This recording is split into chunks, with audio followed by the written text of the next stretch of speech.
among the poverty index rating, only one ward in Busia County that has a household that lives above poverty line.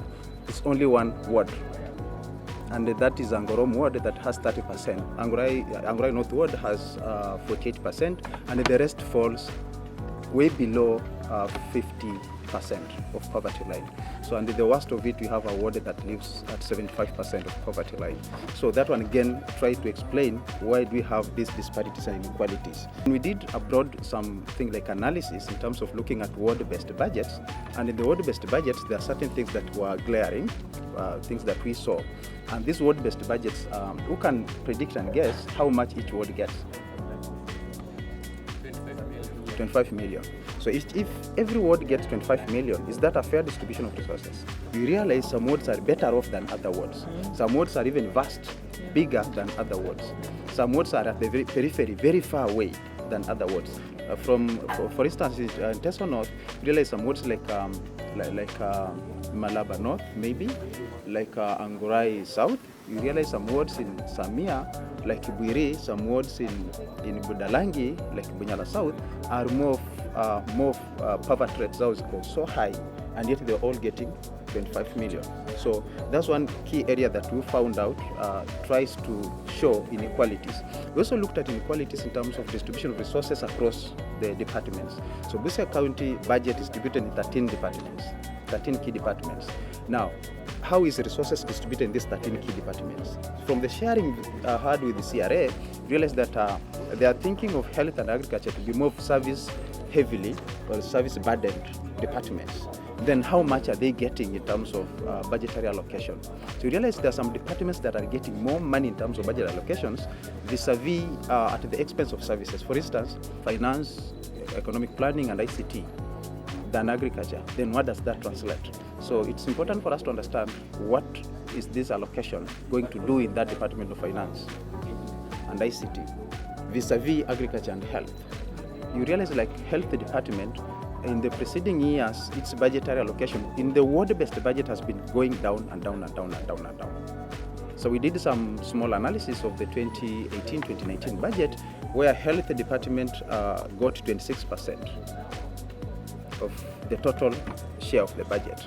But that's in the approved budget. Coming 2019-2020, it went down to 24%. Then what's that one telling us? There's something that is not right, or that is right that we don't understand, we don't know. So another thing that was coming out strongly is now the ward-based budget, because our Busia County government budget is split in the mainstream budget and the ward-based budget.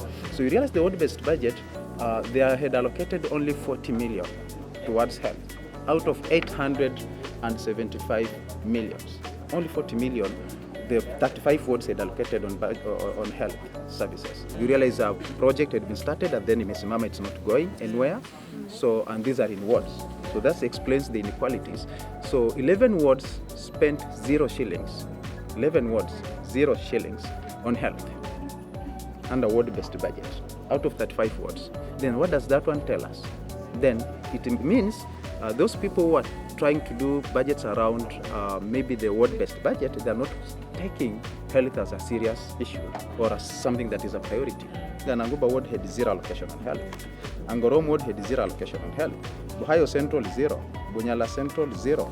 Bunyala West 0. Elugulu 0. Kingandole 0. Malaba Central 0. Malaba South 0 allocation. Malaba South 0 allocation. Malaba North 0 allocation. Marachi North 0. Marachi West 0. Nambogoto Nambuku 0. Now, going more narrower down, then I realized that in Teso South sub-county, looking at ward-based budgets, had the highest allocation in health because they allocated 33% of their ward-based budget. Cumulatively, we take the 6 wards in Teso South, allocated 33% of their cumulative resources around the ward-based to health. So that is an estimate of 14.2 million. Now, out of this 14.2 million, now it's critical for us to start thinking as citizens, where is this money going? For instance, the money in Angorom ward towards health, for instance, or Chakolo South ward towards health, what is it going to do? Are we able to see a tangible result of that money in specific places? A practical example is not being like biased. Angorom South Ward had the highest allocation of its allocation towards health, and it put 8 million to health. That's a good figure, isn't it? That's one ward. Now, it's also again critical for us to start following up. What are these things this 8 million is going to do in the entire ward? It's a big ward with so many dispensaries, so many health centers, and other facilities. Now, if that money is put to buy a van, one van, 8 million to buy one van, and we have laboratories that are installed, we have maternities that are not working, we have all those 1, 2, 3, 4, 5 things. Then what is it translating? It can be big, huge money we put on health, but specifically for what purpose? It can be a lot of money we put to health, but maybe one van, is it going to serve the entire ward? So those are some, again, critical questions to start asking. As much as we are saying this, maybe less or no money, then what is this money again going to do? And the worst of it was Samia. Samia had 40%, the entire Samia sub-county, of its ward-based budget allocation towards health. That's translating of 1.5 million.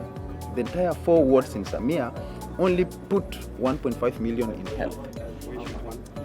1.5 million in health out of 100 million, because if there are 4 wards times 25 million, then it means that's 100 million. So if the entire sub-county can be able only to put 1.5 million to health, then that is something, again, we start asking, are those guys who are sitting on the decision-making prioritization of issues or development programs in the county or in our wards or in our sub-counties, what are these things they are looking as being very important to them? So what are these things that actually are striking out to be very key and very important to them? So those are some of the things that we've been seeing in these wards. And then you realize, even trying to look cumulatively in terms of how the health budget is behaving in wards, again, it's different. You realize some wards, there are certain things that are increasing, some wards they are again moving down. For instance, you realize a ward this year they put more money on health, next year they are putting less money on health. So the question we'll be asking is, then what makes it so? Why? Did the priorities change?